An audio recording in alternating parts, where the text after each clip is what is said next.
és internet, m'ha dit, no hi ha password, eh?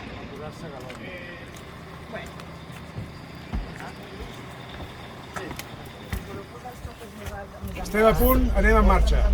Anem-hi.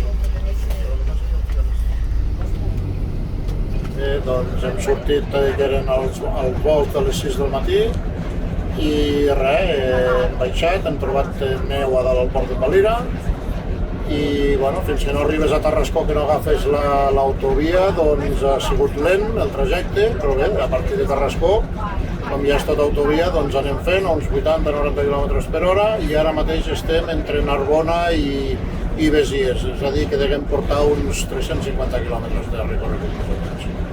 I al ritme que anem anirem fent entre 80 i 90 km cada hora.